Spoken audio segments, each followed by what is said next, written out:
여러분들 이런 분들이 있어요. 나는 딱 보면 알아. 딱 보면 뭘 알아 알기는. 여러분들 딱 보면 알아요? 사람도 난 한눈에 딱 보면 알아. 여러분들 정말로 한눈에 딱 보면 알아요? 나는 그거 불가능하다고 생각해요. 어떻게 나 세상 돌아가는 거 딱 보면 알아. 나는 이 사람은요 자기 꼬라지를 모르는 사람이에요. 자기 주제를 모르는 사람이야. 난 내 강의 때 핸드폰 올려도 한 번도 신경질을 부린 적이 없어. 한 번도. 제가 30대 때는 내 강의 때 핸드폰 올리면 가만히 안 있었어요. 무식하게 핸드폰도 안 꺼놓고. 한번 미사하는데 거양성취하는데 핸드폰이 울리더라고요. 내려놨죠. 그리고 이렇게 얘기했어요. 일주일에 한번 모여갖고 하느님 찬양하고 기도 한번 해보겠다는데 핸드폰 그걸 못 끄고 들어오느냐고 난리를 쳤어요. 그랬더니 미사 끝나고 자매 하나가 나한테 와서 신부님 죄송하다는 거예요. 왜 죄송하냐? 그랬더니 우리 남편 핸드폰 소리였다는 거 아까. 그럼 남편 핸드폰이면 남편이 발이 없냐 손이 없냐 입이 없냐 왜 남편이 와서 사과 안 하고 당신이 와서 사과하냐? 그랬더니 그 자매 하는 말이 우리 남편은 청각 장애자라는 거예요. 그러니까 듣지를 못하는 거야. 말도 못하는 거지. 근데 이거를 진동으로 놨는데 풀린 거야. 진동으로 놨는데 풀린 거야. 그래서 자기도 모르고 남편도 몰라서 신부님 미사 때 분심 들게 해서 너무너무 죄송하다는 거예요. 내가 그날 이후부터 지금까지 내 강의 때 핸드폰 울려도 한 번도 신경질을 부린 적이 없어. 그리고 내가 나이가 50이 넘어 보니까 50이 넘으니까 진짜 핸드폰이 울려도 네 바지에서 울리는지 내 바지에서 울리는지도 모르겠더라고. 그러니까 참 나이를 먹는 게 좋더라고요. 나이를 먹으니까 봐도 못 본 척, 알아도 모르는 척, 들어도 못 들은 척 이렇게 하게 되더라고요. 그래서 요즘은 막 이렇게 우리 직원들하고 뭐 가까이 있는 사람들하고 무슨 의견이 부닥치고 막 그러면은 정말 막 내 이야기를 저 알지도 못하는 거 고쳐주고 싶은데 안 고쳐줘요 요즘은. 왜냐하면은 귀찮아. 그냥 알아서 하라고. 나이 먹는 게 그래서 좋더라고요. 예.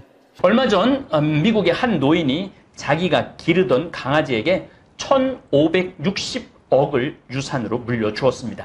걔한테 유산 물려준다는 얘기 참 많이 있죠. 이 실화입니다. 실화. 그리고 강아지를 사육하는 사육사에게는 1년에 5만 불, 그러니까 6천만 원의 연봉을 주겠다고 유언을 했습니다.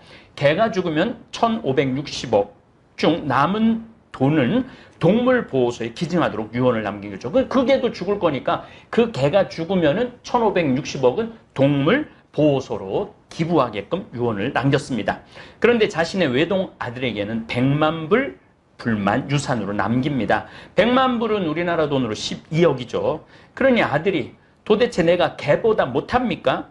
개에게는 1,560억을 주고 나에게는 12억을 주다니 이게 말이 됩니까?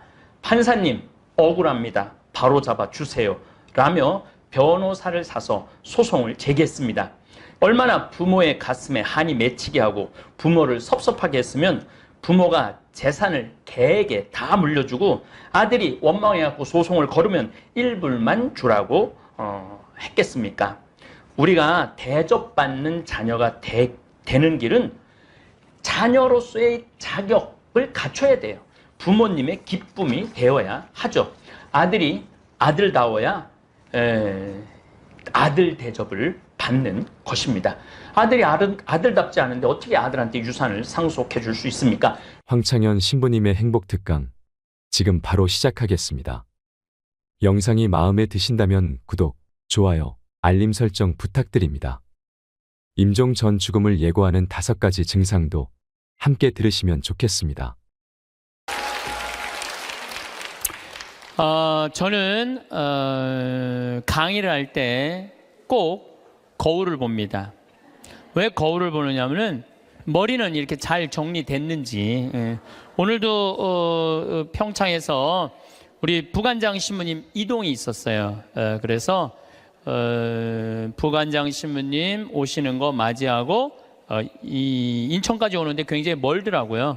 그래서 누워서 잠을 차 안에서 자는데 머리가 막 눌리는 기분이 막 들더라고. 그래서 보니까 다행히 머리가 좀 덜 눌려갖고, 만약에 내가 머리가 막 이렇게 떴으면 여러분들 기분이 어떨 것 같아요? 내가 막 강의할 때. 가끔 방송에 보면은 신부님들이 그러는 경우가 많아요. 이렇게 머리가 떠서 이렇게 강의하는 신부님들이 있더라고요. 그러면은 강의 내용 안 들어와. 뜬 것만 보여, 뜬 것만. 그리고 저는 정말 강의할 때 제일 중요하게 여기는 게 뭐냐면은 바지에 자꾸 올라갔는지. 이걸 제일 중요하게 여겨요. 왜 제일 중요하게 여기느냐 하면, 만약에 내가 바지에 자꾸가 내려가잖아요? 그럼 여러분들 눈은 여기 와 있어요. 눈은 여기 와 있어. 그리고 머리는 무슨 생각이냐면, 저 신부님 바지에 자꾸 내려갔네. 큰일 났네 저. 내 강의 하나도 귀에 안 들어와요. 무슨 얘기냐면은, 남 앞에 나설 때 내 자신을 점검하는 일은 아주 중요한 일이에요. 비단 저만 그런 게 아니죠. 여러분들도 마찬가지예요. 여러분들도 남 앞에 나설 때 거울 보세요, 안 보세요? 파마는 잘 유지됐는지, 얼굴에 이 분칠은 잘 곱게 잘 이렇게 잘 퍼져서 발랐는지 보시죠? 제가 2년 전에 어느 기관에 강의를 갔어요. 강의를 갔는데 거기 2년 동안 나를 초대하려고 그러다가 내가 2년 만에 시간이 맞아서 간 곳이에요. 딱 차에서 내리는데 나를 맞이하는 분을 딱 보면서 정말 나를 어마어마하게 기다렸구나, 한눈에 딱 알아보겠더라고요. 내가 왜 딱 한눈에 알아봤느냐 하면은 얼굴에 화장을 어마어마하게 했어. 얼굴에 화장을. 이 마스카라를 얼마나 말아 올렸는지, 눈이 막 뒤집어지려고 그래. 마스카라를 얼마나 말아 올렸는지. 입술에 루즈를 얼마나 진하게 발랐는지 몰라요. 근데 문제는 입술에 루즈를 이렇게 발랐는데 선을 잘 그렸으면 아무 문제가 없는데, 바빴는지 선이 살짝 올라왔어. 이렇게 2시 강의였는데 1시 반에 가서 커피 한 잔을 마시는데 30분 동안 대화를 하는데 아무 소리도 안 들리는 거야. 이것만 들리는 거야. 이것만. 2년이 지난 지금도 그분 생각을 하면은 아무 생각이 안 나. 이것만 생각이 나. 이것만. 그분은 화장도 열심히 했는데 마지막 뭐를 안 했느냐 하면은 거울을 안 본 거예요. 자기의 모습을 점검하지 않은 거죠. 근데 더 안타까운 거는 그 사무실에 8명의 동료, 직장 동료들이 있었는데 아무도 지적해 주지 않은 거예요. 누군가 얘기해 줬으면 얼마나 좋아요. 선생님, 루즈선이 잠깐 벗어났으니까 화장실에 가서 거울 보고 좀 고치고 나오시라고. 그랬다면 이분은 고칠 수 있었을 거예요. 근데 8명 중에 아무도 얘기해 주지 않은 거예요. 우리는 내가 내 자신을 볼 수 없다면 누구라도 내 자신을 봐야 돼? 남이라도 내 자신을 봐야 돼. 남이 나를 고쳐줄 수 있어야 돼요. 여기에 아주 중요한 게 있어요. 우리는 듣는 마음이 있어야 돼요. 왜 그분한테 선생님 선에 루즈가 벗어났어요 라고 왜 얘기해 주지 않았을까요? 말해도 안 들었으니까. 평상시에 여러분들도 인생을 살면서 누가 이렇게 며칠 전에 사당 오동 성당에 강의를 갔는데, 이제 강의 가기 전에 성당 앞에서 곱창 순대 이 전골을 먹는데 옆에 애기 아빠들 같아. 중학교 2학년 딸을 둔 애기 아빠들이 딸 얘기를 하는 거예요. 먹으면서 재밌더라고. 얘기를 들어보니까 한 애는 게임, 페이스북을 너무 하는 애고, 한 애는 집을 하나도 안 나가는 애야. 친구를 아무도 안 만나는 애야. 그러면서 뭐 애를 그렇게 키우면 안 된다, 뭐 어쩌고 저쩌고 막 하는데 소주를 거의 4병을 둘이서 먹더라고요.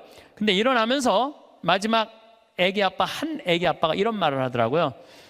너는 네 딸 네 방식대로 키워. 내 딸은 내가 알아서 키울 테니까. 그렇게 소주 2병을 먹어가면서 얘기했는데 안 듣는 거죠. 사람이요, 안 들으면은요 고쳐질 수가 없어요. 그리고 중요한 건 나를 고쳐줄 수 있는 친구가 있느냐 없느냐예요.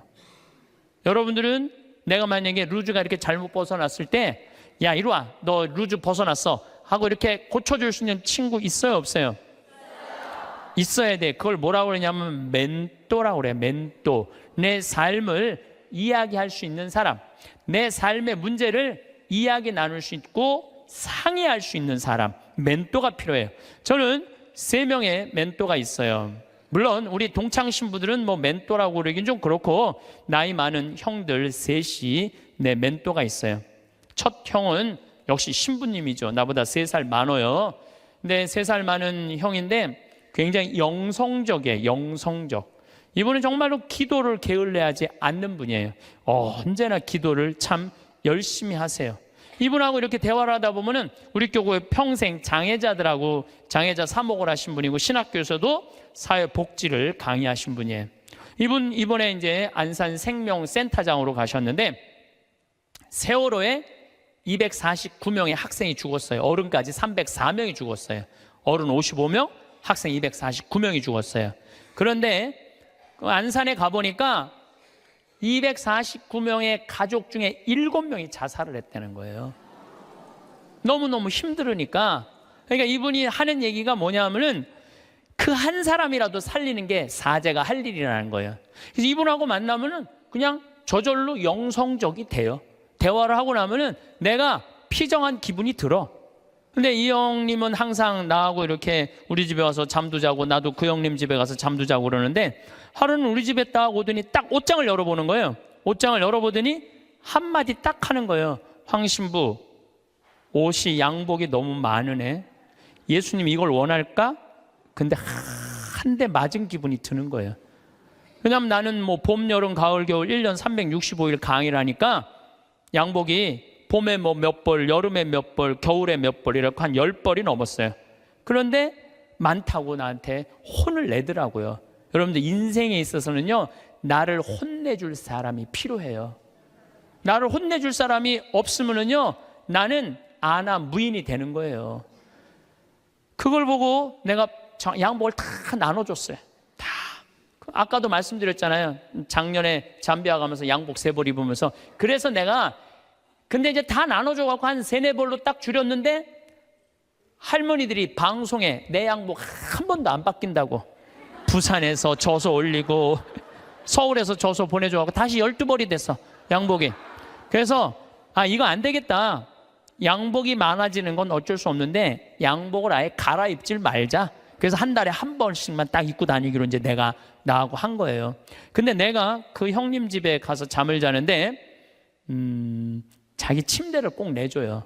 그리고 자기는 바닥에서 자요. 응접실 바닥에서. 그래서 형 침대에서 자. 그랬더니 아니야, 너는 전국에 강의하는 신부고 나는 이렇게 편안하게 있으니까 하루 여기서 바닥에서 자도 돼. 그래갖고 내가 이제 방에서 잠을 자는데 뭐 하여튼 우연찮게 뭐 벽의 문제 때문에 옷장을 열었는데 양복이 딱 2벌밖에 안 걸려 있더라고요. 나하고 너무너무 다른 거죠. 그래서 내가 그분이 나한테 그런 얘기를 할 때 그냥 기분 나쁜 게 아니라 저절로 반성이 돼. 나 자신을 돌아보게 되는 거죠. 한 2주 전, 이제 뭐 거의 한 3주 전 정도 되죠. 어떤 자매가, 나를 아주 끔찍히도 아끼는 자매가, 신부님 평창 며칠 전에도 영하 15도까지 내려갔거든요. 보통 한 20도 내려가, 20도. 신부님 그 평창 추운데 잠바, 따뜻한 잠바 하나 신부님 위해서 샀다는 거예요. 밤에 이제 이렇게 받아갖고 그냥 쫄르쫄르 들어왔죠. 근데 전화가 왔어. 신부님, 거기 그거는 수선을 하려고 그러면 그 영수증이 있어야 되니까 그 옷에 이렇게 붙어 있는 거 띄지 마시고 그 보관하세요. 버리지 말고. 그래갖고 집에 들어와갖고 그걸 딱 보는데 가격표가 마침 있더라고. 안 그래도 궁금했는데 보니까 165만 원짜리야. 165만 원짜리. 어쩐지 딱 입는데 느낌이 다르더라고. 근데 저는 2가지를 생각했어요. 첫 번째는 내가 전국에 다니면서 그냥 평범한 우리 교우들한테 강의하는데 165만 원짜리 옷 입고 다니면서 행복을 과연 이야기할 수 있을까? 그 생각을 첫 번째 했어요. 2번째는 그 형 생각이 났어요. 항상 장애자들하고 사는 그 형, 양복 2벌, 맨날 까만 거, 이 색 저 색도 아니야, 까만 거 입고 다니는 그 형 생각이 났어요. 그 형이 이걸 보면은 나한테 뭐라고 그럴까? 못 입겠더라고요. 마음에는 너무 들었는데 못 읽겠더라고. 그래서 다음날 돌려줬어요. 그리고 이렇게 말했어요. 나를 죽이려면 이런 옷을 계속 갖다 줘라. 내 영혼을 죽이려면. 그러나 날 정말 사랑한다면은 이렇게 비싼 옷. 그리고 내가 그날 무슨 온천에 가갖고 보니까 밑에 막 세일하는 거 보니까 8만 원짜리 오리털 파카 많더라고. 8만 원짜리. 그래서 내가 얘기했어요. 내가 그 세일하는 데가 보니까 8만 원짜리도 많은데 왜 그렇게 비싼 걸 사서 줬느냐? 나한테 정말 선물하고 싶다면 8만 원짜리 해라. 그랬더니 어제 왔어. 택배로 8만 원짜리 3벌이. 어제 8만 원짜리 3벌이 턱벌 왔더라고. 그런데 나를 제어해 줄 수 있는 멘토가 필요하다는 거예요. 또 내 멘토 한 분이 계셔요. 그분은 나보다 4살 많은 형인데 이 형은 철학적인 신부예요. 대화를 해보면 날밤 새요. 그런데도 시간 가는 줄을 몰라. 그럼 어쩜 저렇게 생각을 잘할까? 어떻게 저런 생각을 갖고 있을까? 어떻게 생각이 저렇게 깊을까? 이런 생각이 들어요. 그래서 그 형을 만나도 너무너무 좋아. 그리고 그 형도 나보다 나이가 많은 형인데 나를 혼내요. 나는 혼내줄 수 있는 사람이 있다는 게 너무너무 좋아요. 또 한 형은 나보다 7살 나이 많은 형인데 이 형은 생각이 없는 신부예요. 그런데 이 형님하고는 아침부터 저녁까지 같이 있어도 지겹지가 않아요. 계속 재밌어요. 그러니까 신학교 때부터 친했지만은 같이 서품을 받아 나이만 많은 거지 신학교 때부터 지금까지 거의 30년의 세월 동안 같이 있으면서 한 번도 지겨웠던 적이 없어요. 같이 있으면 행복해. 지금도 잠깐 쉬는 시간에 벌써 전화 왔더라고. 다음 주 월요일 날 전심에 만나서 맛있는 거 먹자고. 제일 행복한 거예요. 만나면은. 그래서 언제나 시간을 함께 할 수 있고 즐거운 시간 함께 할 수 있는 내 멘토 신부 셋. 물론 우리 사랑하는 내 동창 신부들 많지만은 그런 멘토가 있다는 게 좋은 거죠. 여러분들도 오늘 가만히 생각해 보세요. 적어도 멘토 3명은 있어야 된다는 거예요. 근데 내가 지금 내 인생의 문제, 나를 혼내줄 수 있는 사람이 한 명도 없다면 여러분들은 실패할 확률이 많아요. 인생을. 나를 혼내줄 사람이 있어야 돼요. 친구를 잘못 두면요 인생 망가지는 사람들도 많아요. 최순실 같은 친구를 두면요 인생만 망가지는 게 아니라 나라도 말아먹을 수 있어요. 친구 잘못 두면은. 그래서 친구를 잘 둬야 되는데 아까도 말씀드렸지만은 듣는 마음이 있어야 돼요. 누가 나한테 얘기를 할 때 겸손되이 듣는 마음이 있어야 돼. 근데 우리 대통령께서는 누가 혼내줄 사람이 없었잖아요. 어렸을 때부터 누가 감히 그분을 혼을 내요. 중학교 2학년 때부터 경호원이 따라다녔다는데 그리고 내가 며칠 전에 어떤 분하고 식사하는데 자기 오빠가 이 서강대학에 같이 학교를 다녔대. 4년 동안 전자공학과 4년 동안 같이 한 교실에서 공부를 했는데 한 번도 말을 못 붙였대요. 경호원이 옆에 있어갖고. 하늘과 땅이잖아요. 하늘과 땅. 그러니까 혼내줄 사람도 없어. 친구도 없어. 그러니까 지금도 밥을 혼자 드신대잖아요. 그러면은요 이거는요 제대로 된 판단하기 쉽지 않아요. 사람은요 먹고 마시고 놀아야 돼요. 요거 꼭 기억하세요. 인생 실패하지 않는 유일한 길은 먹고 마시고 노는 거예요. 누구하고? 친구랑 먹고 마시고 놀 때 행복할 수 있어요. 신부님 참 팔자 좋은 소리 먹고 마시고 돈이 있어야지 여러분들 꼭 비싼 거 사 먹어야지 먹고 마시고 놀아요. 떡볶이 지난번에 신당동 떡볶이 우리 5명이 갖고 3만 원 시켜갖고 맛있게 먹었어. 수다 떨면서. 중요한 거는 비싼 걸 먹는 게 아니에요. 아무리 싼 거라도 친구들이랑 어울려져서 먹고 마시고 놀아야죠. 인생 사람 돌아가는 거 알고 서로 눈치도 봐요. 친구들하고 어울려서 놀 때 여러분들 눈치 봐요 안 봐요? 눈치 봐요. 왜 내가 제 기분 나쁘게 말하면 제가 기분 나쁘면 눈치 봐요. 이런 말은 앞으로 하지 말아야 되겠다. 쟤랑 놀으려면은 누가 또 싫은 소리 해. 그때 막 신경 주고 싸워. 그럼 나중에 외로워져. 싫은 소리도 참을 줄 알아. 그러면서 사람이 어우러져면서 먹고 마시고 놀 때 사람이 되는 거예요. 근데 아무도 안 만나고 혼자 지내는 사람은 다 외롭게 돼 있어요. 다 이상하게 가게 돼 있어요. 그래서 나는 어렸을 때부터 성당 형들이랑 맨날 먹고 마시고 놀았어. 그래서 나는 눈치가 빤해. 딱 보면 내가 여기 낄 때다 안 낄 때다 금방 알아요. 근데 중학교 2학년 때부터 경호원 옆에 평생 있었던 우리 대통령께서는 눈치 볼 일이 없잖아요. 눈치 볼 일이 하나도 없잖아요. 눈치가 없어. 지금도 내가 보기에는 눈치 있으면 벌써 내려왔지. 눈치가 없어. 상황 파악이 안 되는 거죠. 그래서 여러분들 친구가 아주 중요한 거예요. 소크라테스는 뭐라고 그랬어요? 너 자신을 알라고 그랬죠. 우리가 내가 어떤 사람이냐, 내 모습, 쉽게 말해서 내 꼬라지를 아는 건 중요해요. 내 꼬라지가 어떤지, 내 모습이 어떤지. 그 안데르센이라는 덴마크의 동화 작가가 있어요. 여러분들은 잘 아는 동화를 썼어요. 벌거숭이 임금님이라는 동화. 근데 이게 영어면 뉴클로스야, 새 옷이야. 임금님의 새 옷이라는 동화를 썼는데 이 내용은 이래요. 임금님이 평상시에 옷 입고 자랑하기를 참 좋아하던 임금님이야. 예쁜 옷 입고 자랑하기를 좋아하던 임금님이야. 근데 사기꾼 둘이 임금님한테 가갖고 임금님한테 뭐라 그랬냐면은 우리가 기가 막힌 천을 짤 줄 안다. 근데 이 천은 어떤 신비한 천이냐 하면 바보 눈에는 안 보인다. 바보 눈에는. 그러냐? 임금이 지혜롭다고 생각을 했으니까 좀 돈도 주고 짜봐라. 그래서 이제 짜기 시작했어요. 임금님이 그 기가 막힌 천을 좀 보러 가야지. 근데 얘네들이 막 천을 막 짜는데 둘이서 배틀해서 천을 짜는데 안 보이는 거야. 근데 뭐라 그랬어요? 누구 눈에는 안 보인다고?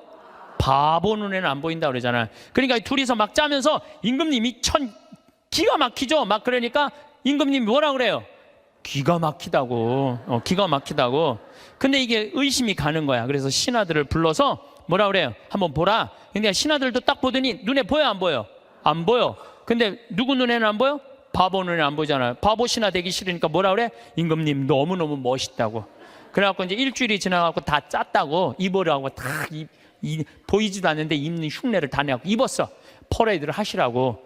퍼레이드를 하는데 온 백성이 그 얘기를 다 알고 있잖아요. 임금님 너무너무 멋있다고. 근데 꼬마의 하나가 우리 임금님 빨개 벗었네. 그래, 빨개 벗었네. 드러난 거죠. 그런데 동화가 여기서 끝났다면 이 동화는 하나도 재미없어요. 근데 이 동화는 끝까지 읽어보면은 어떻게 끝나느냐 하면 임금님은 창피해갖고 왕궁으로 뛰어들어가야 되는데 끝까지 퍼레이드를 해요. 끝까지 퍼레이드를 하고 그 창피를 다 당하고 왕궁에 들어가요. 여러분도 임금이 왜 끝까지 퍼레이드를 했을까요? 중간에 들어가면은 벌거벗은 거 내가 인정하는 거 아니야. 그러니까 니네들 눈에는 안 보여도 내 눈에는 보인다. 그리고 끝까지 한 거예요. 끝까지. 그런데 여러분들 친구들이 너 그거 잘못됐어. 그러면 고쳐야 되는데 어떻게 해? 끝까지 고집피고 가는 사람들이 있죠. 너 그거 다단계 너 그거 하면 안 돼. 친구가 분명히 그랬어. 너 다단계 하면 안 돼. 근데 이 다단계 하는 사람이 뭐라 그래? 나 이거 성공할 거야. 너 몰라서 그렇지. 내가 이걸로 돈 벌을 거야. 끝까지 가. 언제까지? 완전히 말아먹을 때까지. 그게 자기 꼬라지를 모르는 거죠. 그래서 소크라테스가 뭐라 그러는 거예요? 너 자신을 알라고 얘기를 하는 거. 너 자신을 알라고. 공자님은 제자들이 이렇게 말합니다. 임금님, 죽음 이후에 대해서 좀 알려주십시오. 그러니까 공자님이 뭐라 그래요? 나는 이 삶도 다 알지 못하는데 내가 어떻게 죽음 이후에 대해서 말하겠느냐. 굉장히 겸손한 얘기죠. 여러분들 이런 분들이 있어요. 나는 딱 보면 알아. 딱 보면 뭘 알아 알기는. 여러분들 딱 보면 알아요? 사람도 난 한눈에 딱 보면 알아. 여러분들 정말로 한눈에 딱 보면 알아요? 나는 그거 불가능하다고 생각해요. 어떻게 나 세상 돌아가는 거 딱 보면 알아. 나는. 이 사람은요 자기 꼬라지를 모르는 사람이에요. 자기 주제를 모르는 사람이에요. 그 공부 많이 하고 생각 깊은 공자님도 내가 삶도 다 이해 못하는데 어떻게 죽음을 알겠느냐, 죽음 이후에 대해서 이야기하겠느냐. 저나 여러분들이나 너무너무 우리가 모르는 게 많아요. 저는 가끔 나 이런 하느님이라면 안 믿어, 이런 하느님이라면 나 성당 안 나가, 이런 하느님이라면 나 종교 안 가질 거야, 그리고 아주 웃기지도 않은 걸로 하느님을 평가하는 사람들이 많아요. 하느님이 온 우주의 하느님인데, 정말로 삼라 만상을 주관하시는 하느님인데 지가 딱 보면 알아? 하느님에 대해서? 이게 이미 겸손에서 벗어난 거예요. 하느님에 대해서 어떻게 딱 보면 알아? 이렇게 한 가지로. 많은 분들이 저한테 이렇게 해요. 아, 신부님, 하느님이 계시다면 왜 이런 일이 벌어져요? 라고 물어보는 사람들 참 많아요. 여러분들도 그렇게 막 덤비고 따질 때 있잖아요. 하느님이 계시다면 왜 이런 일이 벌어지느냐고 나한테 물어보면 저는 뭐라고 대답할 것 같아요? 나도 그게 너무 궁금하다고. 나도 모르는 거 너무 많아. 나도 모르고 너도 모르는 거야. 그러니까 우리는 뭐 할 필요가 있어?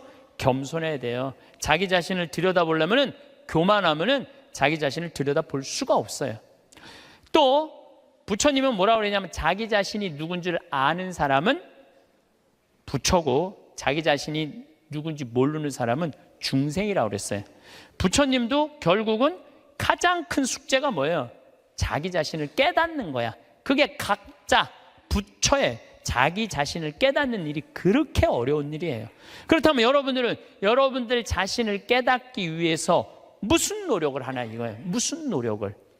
내가 나 자신이 누군지, 내가 어디로 가고 어떻게 살고 앞으로 어떻게 살아가야 되는지 이걸 알기 위해서 무슨 노력을 하고 있느냐 이거예요. 아무 노력도 안 한다면 우리는 지금 인생을 실패할 확률이 굉장히 많죠. 예수님은 마태복음 7장에 뭐라고 그랬어요?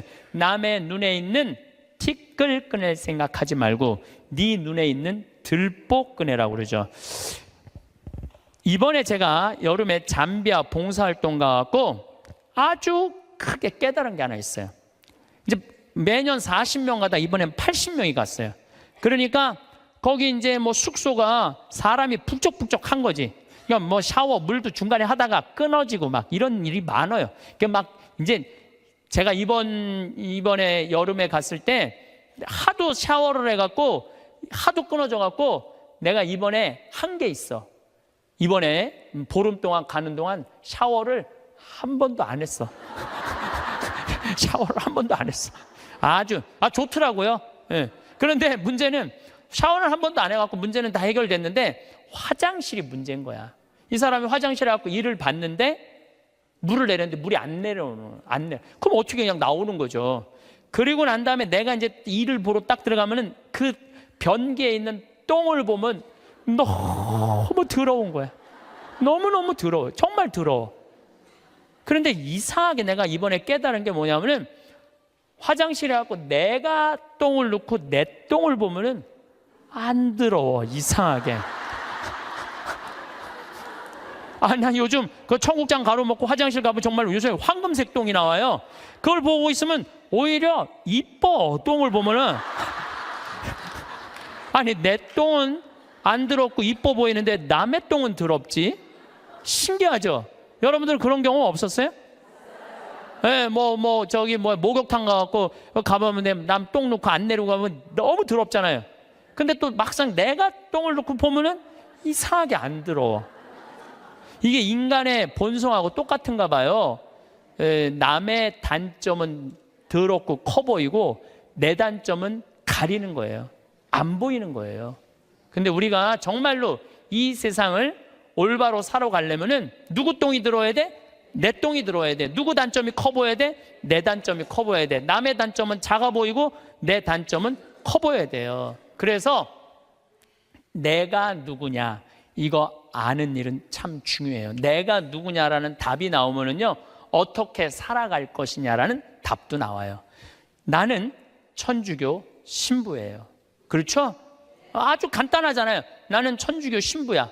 난 천주교 신부니까 하늘나라의 구원을 선포하는 사람이야. 그래서 천국이 있다. 하느님께서 현존하고 계시다. 역사하고 계시다. 하느님은 정의로우신 분이다. 이 얘기하는 게 나의 당연한 의무야. 또 한 가지는 내가 하늘나라의 구원의 기쁜 소식을 전하는 사람이니까 누가 기뻐해야 돼? 내가 기뻐해야 돼요. 내가 내 안에 기쁨이 없으면 교우들이 날 보고 저 신부님 뭐야?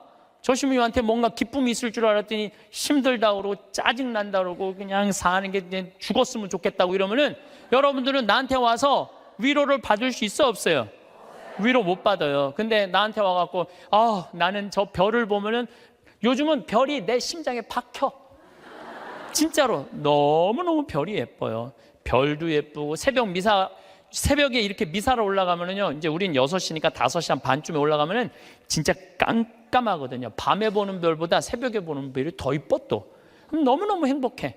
내가 행복하다 그러면 저 신부님 참 별을 너무너무 좋아하시는구나. 나도 별을 좀 봤으면 좋겠다. 생태마을에 갔으면 좋겠다. 그런데 난 너무너무 힘들고 지겨워. 이러면 답이 안 나오는 거예요.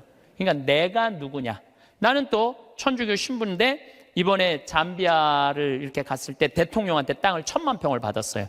10,000평을 받았는데 여의도 11배 큰 땅이야. 근데 나는 거기다 농업대학을 지으려고 마음을 먹은 거예요. 그래갖고 서울대학에 앞으로 10년 동안 매년 4명씩 석박사 가르쳐 주기로 했어요. 이번에 2명 입학을 했어요. 존하고 켈리 신부라고 공부 잘하는 신부들이야. 이태리어, 영어, 스페인어, 한국어까지 다 잘하는 신부들이야. 얘네들이 언어 능력이 뛰어나거든요. 그래서 이번에 이제 2명이 입학을 해요. 그리고 이제 또 올해도 계속 찾아서 10년 동안 40명만 석박사를 만들어 놓으면요, 그것도 서울대학에서 만들어 놓으면요, 잠비아뿐만 아니라 아프리카에서 최고 좋은 농업대학 세울 수 있어요. 근데 문제는 그렇게 농업대학을 세운다고 또 할머니가 돈을 100억 줬고, 그 100억이면 잠비아에선 1,000억이에요. 그러니까 왜 내가 100억이 1,000억이냐면 거기는 한 사람 인건비가 한 달 8만 원이야. 8만 원. 그러니까 10명 써도 80만 원이야. 우리 직원 웬만한 거 한 직원 안에 월급이 400만 원인데 40명 쓸 수 있어. 40명. 그러니까 100억이면 잠비아에 1,000억이야. 그래서 난 농업대학 생각을 하고 있는데 은돌라 교구라고, 잠비아는 그 교구는 신자가 100만 명이에요. 100만 명. 잠비아는 신학생이 480명인데 신학교가 없어요. 기숙사가 없어. 신학교는 있는데. 그래갖고 뭐 제대로 교육이 안 돼 있어. 주교님이, 그 반달 주교님이 날 찾아오더니 귀양 이렇게 좋은 땅에다가 신부님 얘기 들어보니까 돈도 있대는데 신학교 짓는데 10억이면 된다는데 신학교 줘달라는 거예요. 저는 한 대 맞았어요. 왜 맞았느냐면 거기다가 물론 내가 환경을 운동하는 신부라 농업대학을 짓겠다고 먼저 생각했지만은 사실은 그 반달 주교님이 이런 강론을 하셨어요. 그 라디오 방송국을 갖고 있더라고요. 우리가 빵을 먹는 게 중요하냐, 하느님의 말씀을 먹는 게 중요하냐, 그 얘기를 하더라고요. 전 너무너무 창피했어요. 빵이 중요한 게 아니다. 하느님의 말씀을 먹는 게 중요한데 신학교를 져야 된다. 그래서 이번에 한국에서 온 신부가 신학교를 져주려고 그런다. 기뻐해라. 내가 반성을 너무 많이 했어. 내가 신부인데 신학교를 져줘야지. 그래서 이번에 이제 잠비아에 신학교 짓고, 그걸 너무 충격을 받아갖고 모잠비크에도 신학교가 필요하대. 모잠비크에도 져주고. 그래봐야 10억이야. 10억. 나 100억 받았는데 뭐 그거 못 져줄 게 뭐 있어. 10개라도 져줄 수 있지. 그러니까 내가 누구이냐라는 질문에 답이 나오니까 어떻게 살아갈 것이냐라는 답이 나오더라고요. 만약에 내가 학교 선생님이야. 선생님은 애들한테 뭐 가르쳐야 돼요? 공부? 나는 절대 공부를 가르쳐서는 안 된다고 생각해. 아이들한테 뭘 가르쳐야 되냐면 행복을 가르쳐야 돼. 사는 도리를 가르쳐야 돼. 사람들하고 어우러 사는 거를, 법을 가르쳐야 돼. 그게 선생님이 할 일이죠. 난 내 강의 때 핸드폰 올려도 한 번도 신경질을 부린 적이 없어. 한 번도. 제가 30대 때는 내 강의 때 핸드폰 올리면 가만히 안 있었어요. 무식하게 핸드폰도 안 꺼놓고. 한번 미사하는데 거양성취하는데 핸드폰이 울리더라고요. 내려놨죠.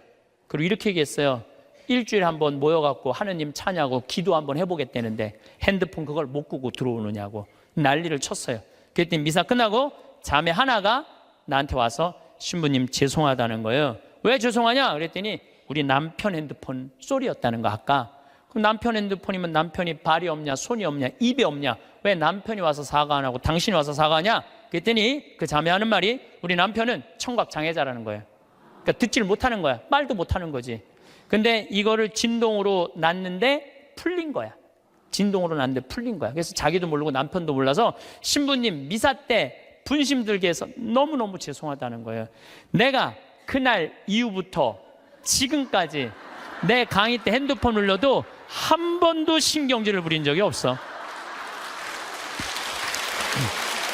그리고 내가 나이가 50이 넘어 보니까 50이 넘으니까 진짜 핸드폰이 울려도 네 바지에서 울리는지 내 바지에서 울리는지도 모르겠더라고.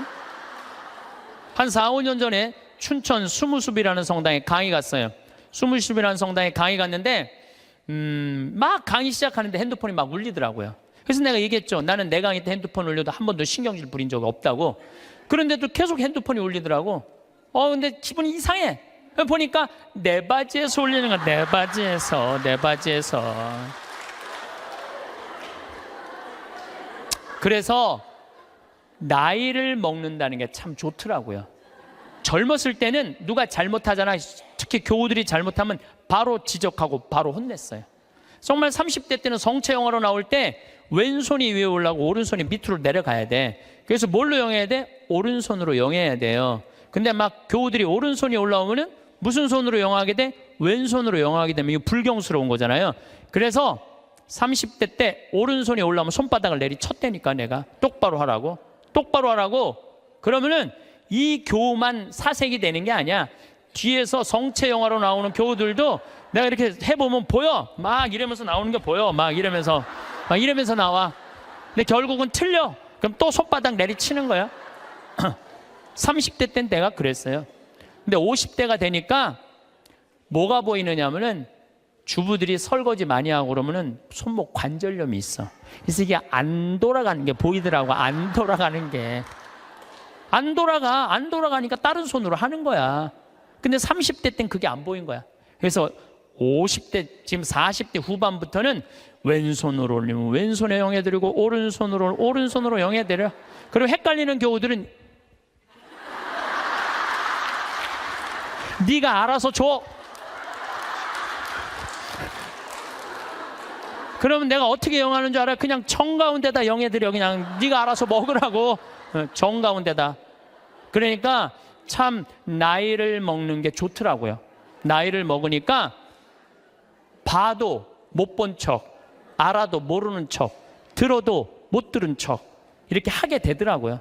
그래서 요즘은 막 이렇게 우리 직원들하고 뭐 가까이 있는 사람들하고 무슨 의견이 부닥치고 막 그러면은 정말 막 내 이야기를 알지도 못하는 거 고쳐주고 싶은데 안 고쳐줘요, 요즘은.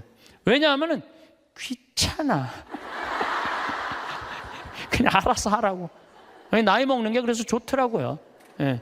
어쨌거나 내가 신부다. 그럼 어떻게 살아야 되는 게 나와. 내가 학교 선생님이다. 어떻게 살아야 되는 게 나와. 내가 경찰이다. 나 요즘 대한민국 경찰들 너무 마음에 들어요. 왜냐하면 촛불 시위 100만 명 모였을 때 물론 위에서 명령이 떨어지면 어떻게 할 수 없겠지만 최대한 국민을 보호하려고 그러잖아요. 여러분들 100만 명이 모이는데 지금 8차까지 나와 있는데 한 번도 폭력 없이 이렇게 하는 건요, 이건 기적이야. 기적. 정말로 대단한 거예요. 그 사람들이 모이면 으쌰으쌰하고 막 미국 애들 조금만 모이면요 깨고 난리도 아니에요. 유럽도 마찬가지. 이거는 상상도 못할 수 있는 일이야. 경찰은 뭐 하는 사람들이야? 나쁜 사람 붙잡고 국민들 보호하는 거 아니야. 내가 만약에 재판관이야. 그럼 옳고 그름을 판단해 주는 사람이 재판관 아니에요.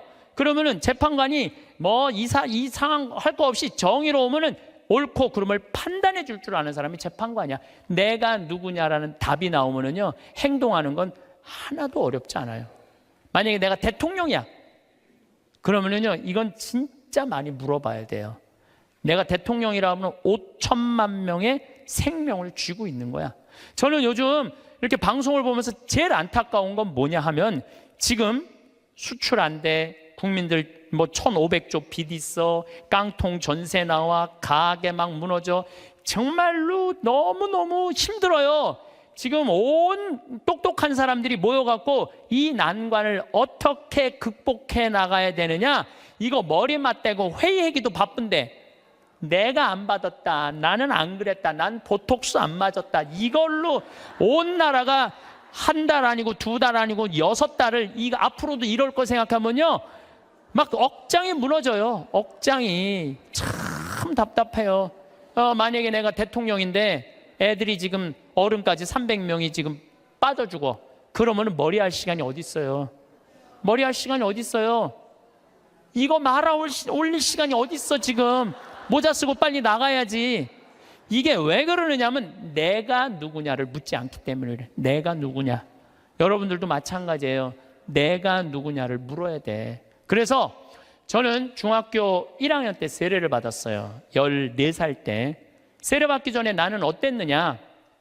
반장, 부반장 해봤던 적이 없어요. 나는 반장, 부반장. 그리고 우리는 한 반이 70명이었는데 줄반장도 중요한 자리였어요. 줄반장도 해봤던 적이 없어. 나는 우등상 한번 타봤던 적 없는 사람이에요. 예. 그리고 성격은 진짜 지랄 맞았어요. 까칠한 거 뭐 말할 것도 없고. 그래서 만약에 내가 밥을 먹다가 신경질이 나잖아요. 난 숟가락 그냥 던졌어요. 숟가락, 젓가락. 밥그릇도 많이 던졌어요. 밥그릇도. 그래서 어머니가 그 밥풀, 누나가 밥풀 이렇게 주워 담았던 거 생각나. 일단 던지고 숟가락, 밥그릇 던지면 일단은 그거 다 하고 나면 나는 안 죽을 만큼 두들겨 맞았어요. 안 죽을 만큼. 예. 어떨 땐 상도 들러 엎었어요. 상도. 어렸을 때 내 기억나. 신경질 나면은 하고 싶은 대로 다 했어. 초등학교 2학년 때 이건 진짜 아주 잊을 수 없는 일이야. 너무너무 신경질이 났어. 근데 밥 먹을 때가 아니었나 봐. 문을 딱 열었는데 뭐 던져야 되는데 아무것도 없는 거야. 던져야 되는데 근데 마루에 마침 뭐가 있었느냐면 요강이 있었어. 요강이. 우리 가족이 다 있었어요. 그때 내가 어떻게 했어요? 그 초등학교 2학년 애가 요강을 발로 찼어. 발로 차갖고 이제 시멘트 바닥에 딱 떨어져갖고 깨지면 난 죽는 거야. 어머니한테 맞아 죽는 거야. 그런데 정말로 발로 찼는데 요강이 딱 시멘트 바닥에 떨어지면서 굴르기 시작하는 거. 딱 쓰는데 온 가족이 정말로 어이가 없으니까 다 웃더라고요. 하도 어이가 없으니까. 근데 그 얘기를 어머니가 지금도 해. 우리 가족이 지금도 해. 너 어렸을 때 요강 찬 거 생각나느냐고. 예, 너라고는 이제 안 그러죠. 신부님 어렸을 때 요강 차는 거 생각나느냐고. 그렇게 까칠했어요. 그런데 내가 중학교 1학년 때 세례를 받으면서 어마어마한 거울을 만난 거예요. 예수 그리스도라는 거울을 만났어요. 예수 그리스도라는 거울을 딱 보는데 내가 한심하게 이를 데 없더라고요. 남을 배려할 줄도 모르고, 아까도 말씀드렸지만 인내할 줄도 모르고, 남을 사랑할 줄도 모르고, 아무것도 할 줄 아는 게 없더라고요. 예수님은 사람을 사랑하겠다고, 나를 사랑하겠다고 그 고통스러운 십자가를 지셨는데 나는 내 손에 하나도 안 보려고 그러고 살았던 거예요. 안 질라고, 누구한테도 안 질라고. 그렇게 살았던 내 자신이 기가 막히더라고요. 그래서 저는 내 똥이 더러운 걸 알기 시작했어요. 내 똥이 더럽더라고요. 그래서 만약에 지금 초등학교 때 성격 지금도 갖고 있었다면 이렇게 이 자리에서 강의 못하죠. 내가 변했기 때문에 이 자리에서 강의할 수 있는 거지, 변하지 않았다면 누가 여러분들 그냥 강의만 잘한다고 교우들이 나를 찾고 평창까지 오겠어요? 와갖고 오면 내가 맨날 신경질 부리면 누가 오겠어요? 맨날 반짝반짝 웃으니까 오는 거지. 반짝반짝 웃으니까 오는 거지. 그래서 나에게는 예수 그리스도라는 거울이 나를 비추기 시작했어요. 정말 많이 나를 비춰주셔. 지금도 오늘도 예수님 생각 많이 했어요. 예수님 참 정말로 우리를 끔찍하게도 사랑하시는 분이구나. 우리가 상상하는 것 이상으로 우리를 사랑하고 계시고 온 삶으로 당신 우리를 사랑하셨구나, 이런 생각이 참 많이 들어요. 그러니까 그 예수님을 보고 난 15살에 사제가 되기로 결심을 해요. 지우학한 거죠. 그 신학교 들어갔고 공부 정말 많이 했어요. 많은 분들이 저한테 신부님 어쩌면 모르는 게 없어요. 모르는 거 많아요. 그런데 내가 그래도 많이 아는 이유 중에 하나가 책을 1000권 이상 읽은 것 같아요. 신학교 때. 지우학해갖고 공부한 거죠. 서른에 신부가 됐어. 31입이라고 그래. 신부가 돼서 잘 살 것 같았는데 내 인생에 가장 많은 실수를 했을 때가 30대예요. 핸드폰 오면 신경질 부리고 성체면 손바닥 내리치고 사람 만나도 정말 사람으로 못 만나고 저 사람 나한테 부자들 특히 그때는 부자 좋아했어. 30대 때는. 왜? 저 사람이 날 좀 도와줬으면 좋겠다. 근데 참 이제는 이제 그런 일은 절대 없어요. 30대 때 부자들이 나한테 와서 이런 얘기 참 많이 했어. 신부님 저거 땅 팔리면은 내가 정말로 신부님 밀어줄게요. 그래서 같이 밥도 먹고 어디 여행도 같이 가는데 왜 이렇게 땅이 안 팔려? 그래서 내가 깨달은 진리가 뭔지 알아요? 부자 땅은 안 팔린다. 그리고 이 교회는 부자가 움직이는 게 아니야. 가난한 교우들이 움직이는 거야. 그게 40대 돼서 교우들의 가난한 교우들이 이 교회를 유지하는 걸 40대 돼서 알았어요. 30대 때는 몰랐어. 40부록이라고 그래. 40. 유혹이 없는 나이야. 40이면은. 그래서 내가 40에 정말로 이제 욕심이 없어진 나이가 40이에요. 50이 지천명이야. 지천명이라는 건 뭐냐면 하느님의 뜻을 아는 나이야. 여러분들 49까지는 세상에 관심이 많았다면 50부터는 어디에 관심이 많아야 돼? 하늘나라에 관심 많아야 돼. 여기 있는 분들은 다 이제 세상은 끝났어. 세상 공부는. 세상 공부 끝난 거야. 이제 무슨 공부해야 돼?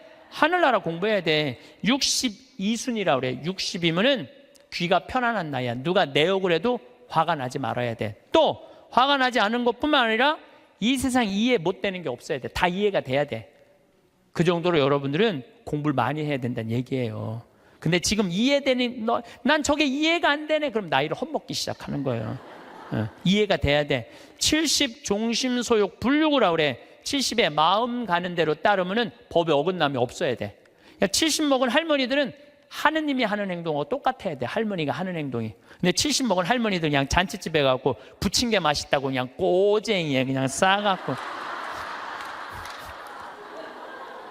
늙으려면은 곱게 늙어야 돼요. 늙으려면은.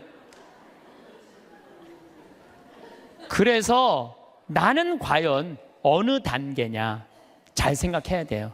나는 공부를 할 생각을 갖고 있고 뜻을 세웠고 이제는 욕심이 없고 하늘의 뜻을 알고 정말 이해 안 되는 게 없고 내가 하는 행동이 하느님이 하는 행동과 똑같은가, 이런 단계에 내가 지금 가고 있는가 잘 돌아봐야 돼. 그러려면 뭐 해야 되느냐면 공부하셔야 돼요. 여기 60대신 분들 앞으로 60년 더 살아요.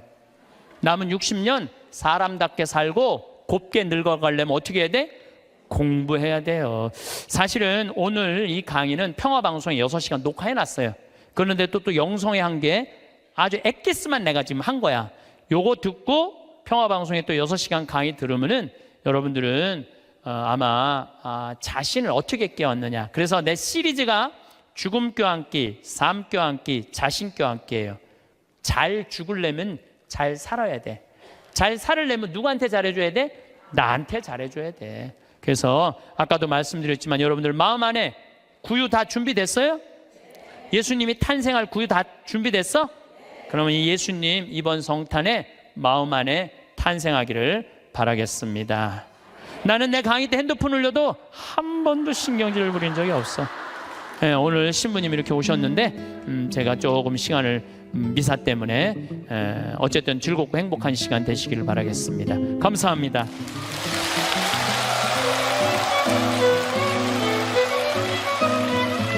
얼마 전 미국의 한 노인이 자기가 기르던 강아지에게 1,560억을 유산으로 물려주었습니다. 걔한테 유산 물려준다는 얘기 참 많이 있죠. 이 실화입니다. 실화. 그리고 강아지를 사육하는 사육사에게는 1년에 5만 불, 그러니까 6천만 원의 연봉을 주겠다고 유언을 했습니다. 개가 죽으면 1,560억 중 남은 돈은 동물보호소에 기증하도록 유언을 남긴 거죠. 그 개도 죽을 거니까 그 개가 죽으면은 1,560억은 동물보호소로 기부하게끔 유언을 남겼습니다. 그런데 자신의 외동 아들에게는 100만 불 불만 유산으로 남깁니다. 100만 불은 우리나라 돈으로 12억이죠. 그러니 아들이 도대체 내가 걔보다 못합니까? 걔에게는 1560억을 주고 나에게는 12억을 주다니 이게 말이 됩니까? 판사님, 억울합니다. 바로 잡아 주세요. 라며 변호사를 사서 소송을 제기했습니다. 그 젊은이에게 판사가 묻습니다. 젊은이, 1년에 몇 번이나 아버지를 찾아뵈었는가? 아들은 말이 없었습니다. 젊은이, 아버지가 돌아가시기 전 아버지가 즐겨 드신 음식은 아는가? 아들은 말이 없었습니다. 젊은이, 아버지 돌아가시기 전 전화는 몇 번 했는가? 아들은 말이 없었습니다. 대답을 못합니다. 입이 있어도 할 말이 없었습니다. 그때 판사가 아버지가 돌아가시기 전에 찍어 놓은 비디오를 틀었습니다. 근데 이 아버지가 이제 마지막 유언, 제가 가끔 얘기하죠. 여러분들 비디오로 유언해 놓으라고. 장례하는 날, 맑은 날, 흐린 날, 비 오는 날 이렇게 해갖고 비 오는 날 내 장례에 찾아와줘서 고맙다고 그 장지까지 갈 동안 하라고 제가 얘기했죠. 이 할아버지도 똑같았던 것 같아요. 비디오를 녹화를 해놓고 돌아가신 거예요. 근데 딱 아버지가 나타나갖고 이제 비디오에서 이런 말을 하는 거죠. 내 재산 1560억을 내 사랑하는 개에게 물려주고 사육사에게는 매년 6천만 원씩 주고 내 아들에게는 100만 불을 유산으로 물려줍니다. 혹 아들이 이에 대해 불평을 하거든 아들에게는 1불만 물려주세요. 그리고 판사가 자네에게는 1불을 상속하네라고 땅땅땅 내리면서 판결을 내렸습니다. 이 이야기는 실화입니다. 얼마나 부모의 가슴에 한이 맺히게 하고 부모를 섭섭하게 했으면 부모가 재산을 개에게 다 물려주고 아들이 원망해갖고 소송을 걸으면 1불만 주라고 했겠습니까? 우리가 대접받는 자녀가 되는 길은 자녀로서의 자격을 갖춰야 돼요. 부모님의 기쁨이 되어야 하죠. 아들이 아들다워야 아들 대접을 받는 것입니다. 아들이 아들답지 않은데 어떻게 아들한테 유산을 상속해 줄 수 있습니까? 우리는 하느님을 아버지로 모시고 살고 있죠. 그 하느님을 아버지로 모시고 사는 우리들은 하느님의 아들다워야 돼. 하느님의 아들답게 살아야 돼요. 그래야지 우리가 유산을 물려받을 수 있습니다. 1560억을 물려받은 개는 주인에게 충직한 개로서 주인의 마지막 죽음도 함께 했기에 반려견으로서 대접을 받은 것입니다. 저도 문수라는 개를 10년째 키우고 있습니다. 너무너무 제가 이뻐하고 사랑하는 개입니다. 꼭 10년 전 이맘때 전라도 여수 문수동 성당에 강의 갔을 때 정말로 이가 제대로 안 나왔던 애기였어요. 애기. 주인이 없는 어린 강아지를 이 먼 평창까지 데리고 와서 10년째 키우고 있습니다. 쳐다만 봐도 기분이 좋아지는 개입니다. 가끔 저를 비난하고 헐뜯고 모함하는 사람들도 있는데 사실 그 사람들보다 문수가 더 좋은 건 어쩔 수 없는 것 같습니다. 다시 말해 사랑받으려면 사랑받을 자격을 갖춰야 한다는 말입니다. 지금 대한민국의 자식들은 부모님에게 할도리를 하지 않고 부모님 재산만 노리는 자식들도 많습니다. 뉴스에 계속 나오죠. 그래서 여러분들 자식들한테 재산 물려주면 안 됩니다. 요즘은 안 죽는 시대를 살아가기 때문에 부모님 나이가 90에서 100살까지 사시는 분들이 수두룩합니다. 다시 말해 효도하기가 쉽지 않습니다. 왜냐하면 내 나이가 60에서 70살 정도 되기에 90에서 100살 된 부모님 정성껏 모시기에 힘이 딸려요. 우리 집에 누님도 벌써 환갑이 훨씬 넘었는데 어머니가 이제 88살이신데 모시기 쉽지 않죠. 그래도 아무리 살아도 부모는 부모입니다. 끝까지 최선을 다해 효도를 해야 자식으로서의 도리를 다 하는 것입니다. 사실 저는 자식들도 자식들이지만 90살, 100살이 돼서도 자식한테 기대어 사는 부모님들도 문제가 있다고 생각을 합니다. 이제 인생의 주인공은 바로 나입니다. 죽을 때까지 내 행복을 책임져 주는 사람은 다른 어떤 사람도 아니에요. 바로 나야, 나. 나뿐입니다. 나뿐이에요. 자식이 잘해줘서 행복하고 남편이 잘해줘서 행복하고 아내가 잘해줘서 행복해서는 안 됩니다. 내 행복을 자식한테 떠넘기면 안 돼요. 내 행복을 남편한테 떠넘기면 안 돼요. 내 행복을 아내한테 떠넘기면 안 돼요. 남이 잘해줘야지 행복한 건 그건 정말 너무 의타적인 행복이죠. 그냥 내가 행복하게 살면 됩니다. 내가 갈비 먹고 싶을 때 자식이 사줄 때까지 기다리면 안 됩니다. 허송세월 보내다가 외로이 죽어갈 뿐입니다. 내가 갈비 먹고 싶으면 내가 가서 사 먹으면 됩니다. 누구 돈으로? 내 돈으로 사 먹어야 합니다. 남의 돈으로 사 먹지 말고 내 돈으로 사 먹어야 합니다. 냉면 먹고 싶어도 자식이 큰아들이 사줄래나 둘째 아들이 사줄래나 셋째 아들이 사줄래나 기다리지 마세요. 그냥 가서 여러분들 주머니에 있는 돈으로 가서 사서 드세요. 요즘 뭐 긴급 재난 지원금도 국민들한테 전부 다 줬다 그러죠. 저는 뭐 그 세금으로 다시 해갖고 쓰라고 안 찾았는데 이장님이 전화를 해갖고 그거 찾아서 써야지 나라 경제가 돌아가는 거라고 또 이 읍에서도 또 연락이 또 왔어요. 편지가 와서 빨리 찾아가라고.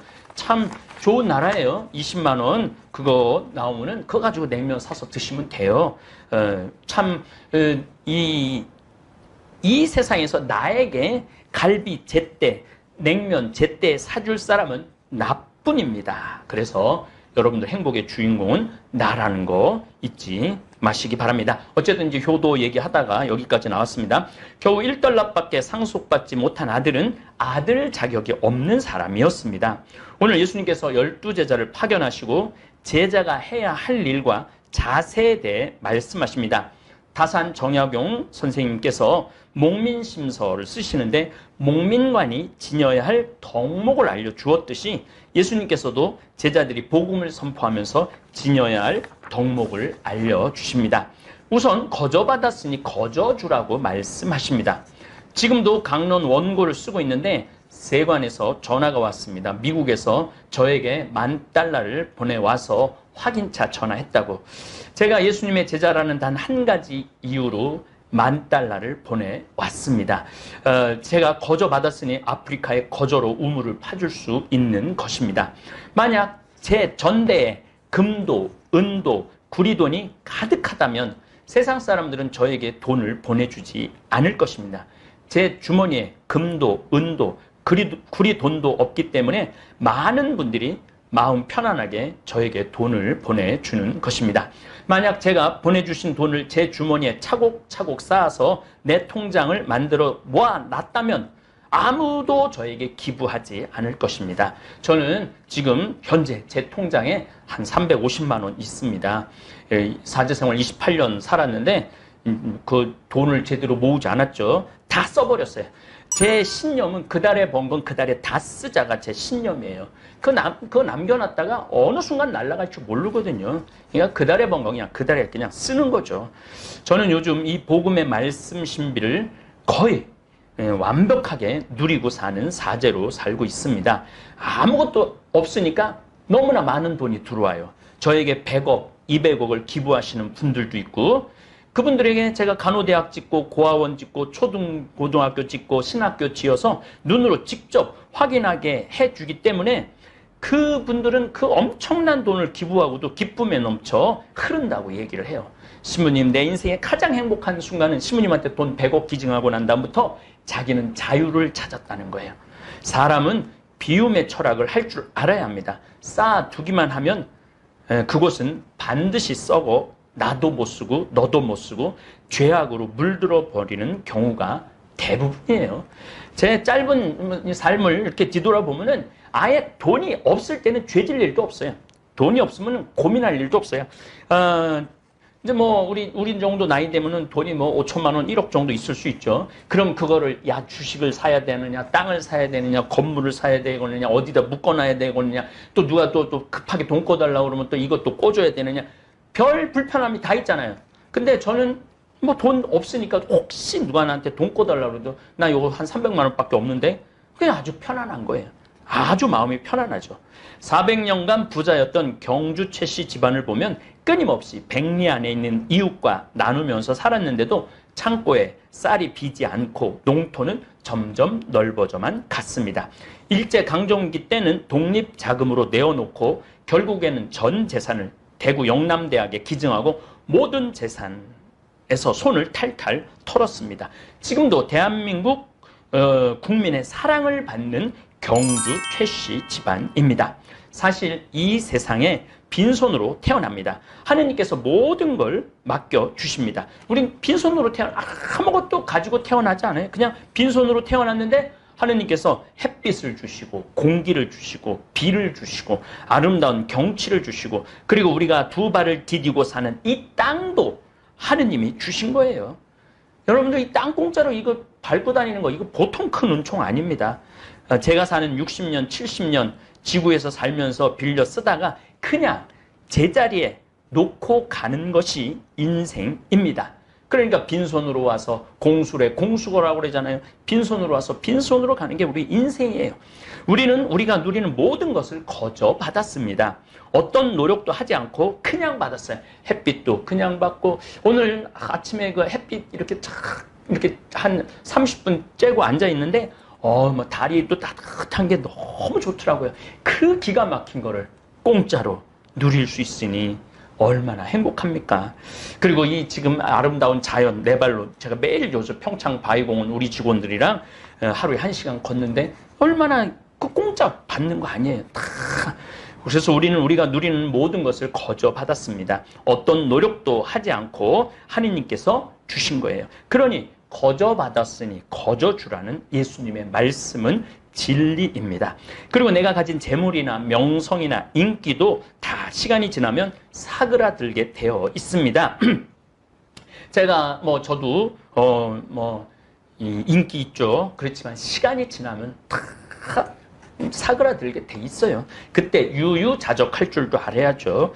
진리가 너희를 자유롭게 하리라 하신 말씀도 바로 여기에 있습니다. 예수님께서 제자들을 파견하실 때 온전히 하느님의 전능을 믿고 하느님의 일만 한다면 먹을 것도 해결해 주시고 잠자리도 해결해 주신다고 약속을 하셨습니다. 사실 저는 이 말씀을 온 몸으로 온 사제 삶으로 체험하고 사는 사제입니다. 미국 순회 강연 다닐 때도 어떤 때는 단 1달러도 쓰지 않고 그곳 교우들이 다 마련해 주셨습니다.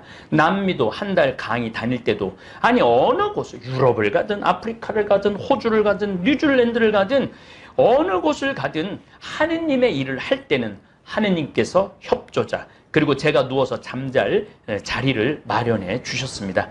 그래서 저는 가끔 제가 추진하는 일이 너무 거대하고 한 개인이 하기에는 프로젝트가 너무 대담하다고 걱정된다고 말씀하시는 분들이 있는데 저는 하나도 걱정하지 않습니다. 만약 보험금이 더 이상 들어오지 않는다면 저는 아무 일도 안 하고 평창에 가만히 앉아서 이렇게 강론만 준비하면 됩니다. 하느님께서 필요한 일이라면 협조자를 보내줄 거라는 제 믿음은 흔들림이 없습니다. 지금 이 어려운 코로나19인데도 잠비아 신학교지라고 일주일에 여러분들 봉헌이 얼마나가 들어오는지 아세요? 일주일에 5천만 원씩 들어와요. 지금 끊임없이 돈이 들어와요. 그러니까 제가 앉아서 걱정할 일이 하나도 없어요. 저는 가끔 하늘을 대두고 하느님한테 그래요. 하느님 돈이 안 들어오는데 이제 이걸로 저는 맞춰야 될 것 같은데요. 그렇게 하면은 당신이 필요할 줄 알면은 사람들의 마음의 변화, 성령께서 변화를 일으켜 세워서 이제 잠비아 신학교도 이제 곧 개교를 한다고 그래요. 너무 좋아요. 신학교 이제 열리면은 제 정말 꿈이 그 반달 주교님이 This is my life 이건 내 인생이라고 그랬는데 This is my dream이에요. 제 꿈이에요. 꿈. 그래서 우리 최영업 신부님, 김 신부님도 마카오에 가서 공부하고 우리나라 한국 교회를 일으켰듯이 아마 거기서 공부하는 사제들이 아프리카를 일으켜 세울 것입니다. 저는 복음 선포하면서 그 동네를 떠나면서 신발에 먼지를 털어본 적이 없습니다. 왜냐하면 저를 맞아 먹여주고 재워준 하느님의 아들, 딸들이 너무 많았기 때문입니다. 그래서 오늘 예수님께서 인간적으로는 이해하기 힘든 말씀이지만 한 차원만 더 나가면 온전히 맞는 말씀입니다. 너희가 거저 받았으니 거저 주어라. 전대, 금도, 은도, 구리돈도 지니지 마라. 여행 보따리도, 여벌옷도, 신발도, 지팡이도 지니지 마라. 일꾼이 자기 먹을 것을 받는 것은 당연하다. 그래서 제가 뻔뻔하게 얻어먹고 다녀요. 맞습니다. 저는 하느님의 일꾼입니다. 기분이 참 좋습니다. 하느님의 일꾼으로 살아서 여러분들도 하느님의 일꾼이 되어 하느님의 일을 하시는 복된 사도들 되시기를 기도하겠습니다. 저는 기도는 잘 안 하는데 믿음은 엄청 강해요. 왜 믿음이 강하냐면 하느님의 현존을 저는 그냥 온 삶으로 느낍니다. 그래서 하느님께서 다 마련해 주신다라는 이 믿음. 그래서 지금 다볼 사이버 성당에 많은 분들이 관심을 갖고 새 성당 하나, 성당은 자기 두 개래요. 지금 다니는 본당 하나, 다볼 사이버 성당 하나. 맞습니다. 전 사이버에서 여러분들 위해서 유튜브 안에서 열심히 하느님 나라 신비 선포하도록 하겠습니다. 우리 신부님들 세 분도 여기 다 있고 직원들 전화도 받는데 주방에서 그 팥빙수를 만들어 왔는데 직원들이 내가 그 팥빙수에다 청국장 가루 넣어 먹는 거 찍고 싶다 그래갖고 지금 찍는 중입니다. 여기는 제가 토요특강 강의 준비도 하고 자료도 찾고 또 매일미사 강론 원고도 치고 직원들하고 일하는 사무 공간입니다. 청국장 가루 한번 넣어서 먹어. 진짜 맛있는지 내가 한번 먹어볼게.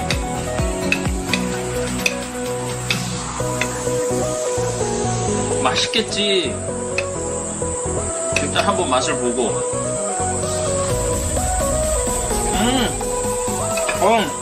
맛있네. 진짜 맛있는데? 그냥 맛있는 게 아니라 진짜 맛있습니다.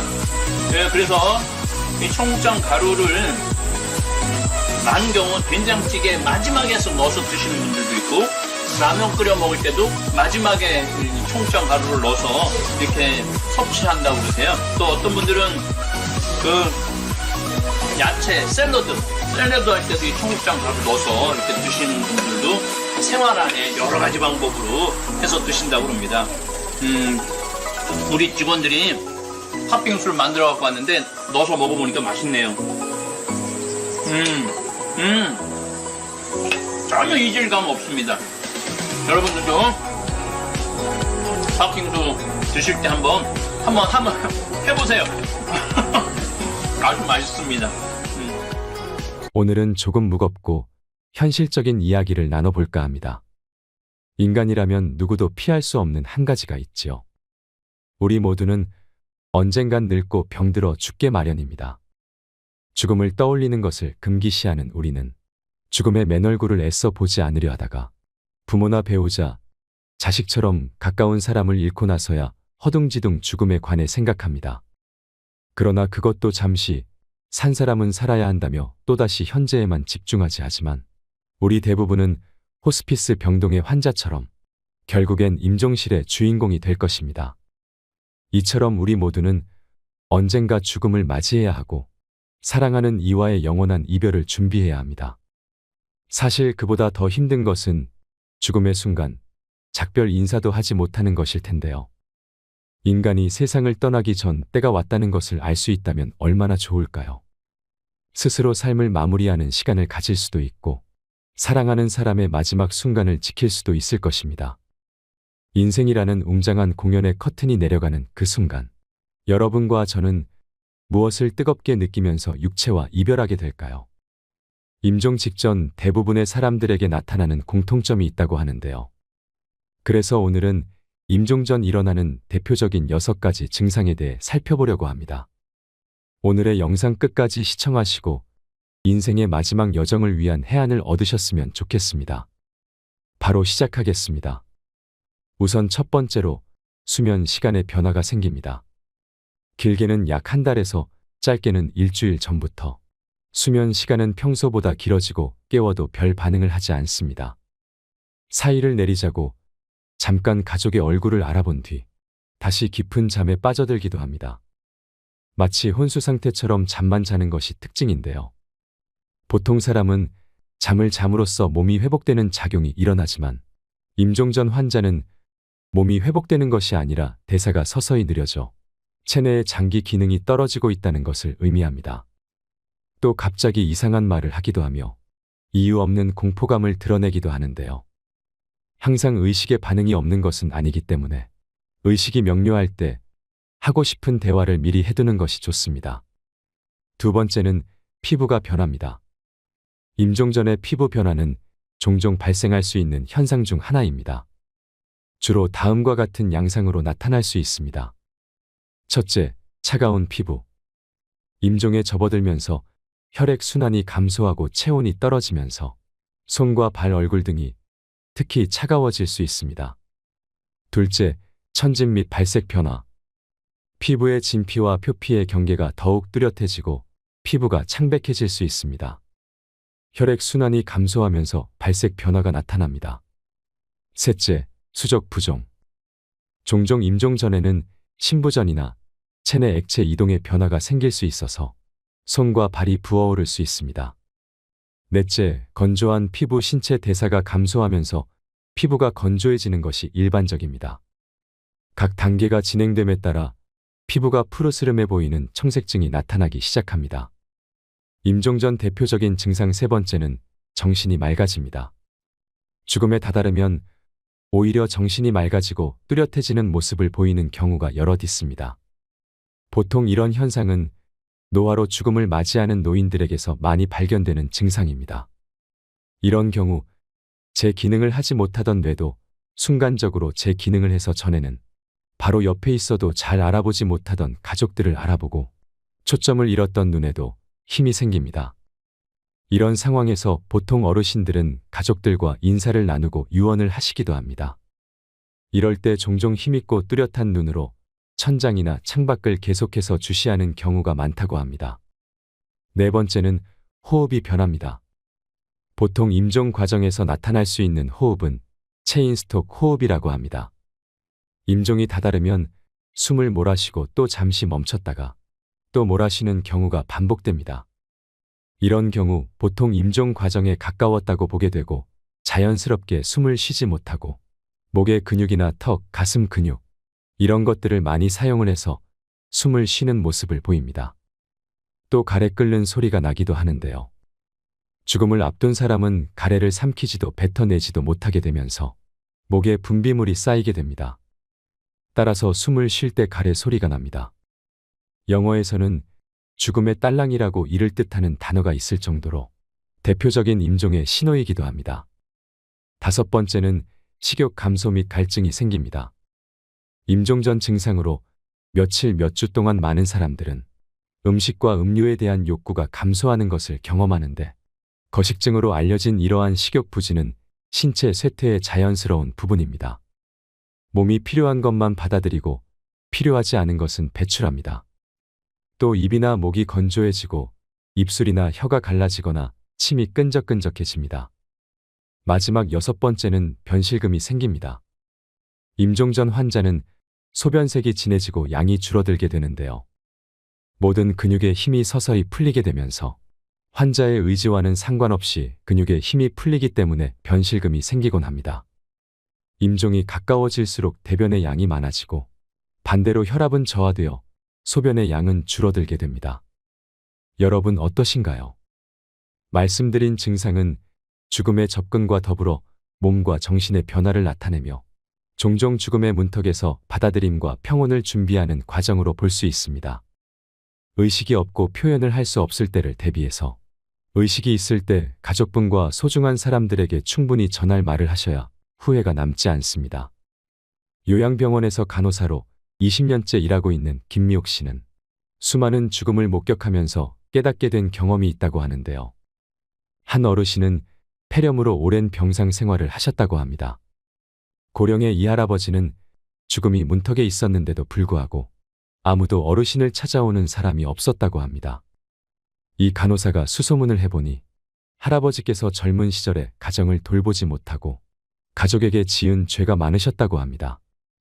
그래서 모든 인연을 끊고 혼자 사셨다고 하는데요. 이 어르신은 육체적으로 이미 돌아가실 시점이 지났는데도 불구하고 억지로 숨을 버티고 있는 느낌을 받으셨답니다. 가족을 수소문해 아내분이 찾아오셨고 아내분은 남편의 손을 꼭 붙잡고 내가 용서해 줄 테니 이제 편안히 가요라고 하니 그제야 할아버지는 눈을 감으셨다 합니다. 잘 죽으려면 잘 살아야 한다는 말이 있습니다. 그렇다면 잘 산다는 말은 무엇일까요? 용서를 빌어야 하는데 빌지 못했던 잘못들. 옆에 있는 사람에게 잘해주지 못한 것에 대한 마음이라고 마지막 순간에서 대부분의 사람들은 그렇게 말합니다. 모든 죽음은 슬픕니다. 하지만 슬픔 속에서 떠나더라도 우리는 죽음 직전까지 행복해야 합니다. 우리가 소중하게 간직해야 할 기억은 죽음이라는 끝맺음이 아니라 죽기 전까지 행복하게 살았던 시간입니다. 글을 쓸 때 첫 문장보다 마지막 문장을 먼저 생각하면 좋습니다. 마지막 문장을 생각한 뒤 글을 써나가면 흐름의 일관성이 생기고 글 전체가 한 호흡으로 연결되기 때문인데요. 인생도 글쓰기와 다르지 않습니다. 자신의 마지막을 응시하는 것은 삶의 일관성을 부여하는 일입니다. 살다 보면 순간순간 중요한 갈림길에 서게 됩니다. 그때마다 자신의 마지막을 상상하며 후회하지 않을 선택을 한다면 인생의 중요한 것을 놓치지 않고 살아갈 수 있습니다. 여러분, 모두 후회가 남지 않는 행복한 노후를 보내셨으면 좋겠습니다. 마지막으로 인생에 대한 좋은 글을 읽으면서 오늘의 영상 마무리하겠습니다. 무엇이 삶이고, 무엇이 늙음이고, 무엇이 죽음인가? 현재의 행복에 최선을 다함이 삶이요. 이러한 삶이 오래되어 편해짐이 늙음이요. 영원히 쉬는 것이 죽음이라면 틀린 말일까? 사람들은 모든 면에서 양면성을 지닌다. 생과 사에 대해서도 그렇다. 어떤 사람들은 살기 위해 발버둥치고 또 어떤 이들은 쉽게 죽어버리려고 한다. 인간들 외에도 모든 생물은 열매를 맺는다. 벼 이삭도 쌀을 맺으면 그 줄기와 이파리는 누렇게 시들고 볼품 없어지는 것이다. 사과나무도 사과를 연글게 할 무렵이면 그 이파리는 벌레 먹어 흉한 모습이 된다. 사람도 이와 같이 그 열매 곧 아들과 딸을 장성시키면 늙고 병들어 볼품없는 모습으로 변해가는 것이다. 이러한 현상은 지극히 당연하고 자연스러운 것이며 우리는 그와 같은 모습에 오히려 존경심을 가져야 한다. 늙고 추하게 변해가는 것을 두려워해서는 안 된다. 또한 죽음을 두려워해서도 안 된다. 늙으면 쉬게 되는 것이고 죽는다는 것은 있던 것이 없어지는 것이 아니라 영혼과 육체가 분리되기 때문에 더 편히 쉬게 되는 것이다. 인생은 배를 타고 강을 건너가는 것과 같으며 강 저편에 닿으면 배를 버리고 무트로 올라가서 마을로 걸어 들어가는 것이다. 육신은 버리고 가야만 하는 배여. 영혼은 마을로 들어가는 나그네인 것이다. 모든 것은 지나가게 마련이다. 고통의 괴로움도 시간이 지나면 새살이 돋아나서 괴로움의 상처는 아물게 마련이다. 어렵고 힘든 시기도 시간이 흐른 뒤에는 나에게 소중한 성장의 선물이 되었다는 사실을 깨닫게 될 것이다. 내 삶에는 희극만이 존재하지는 않는다. 희극과 비극이 늘 함께 공존한다. 나는 그것들과 함께 동행하면서 내 삶을 아름답게 꽃 피우다 때가 되면 소리 없이 지고 싶다. 이상으로 책틀맨이었습니다. 지혜를 쌓는 당신의 오늘이 아름답습니다. 더 좋은 영상으로 찾아뵙겠습니다.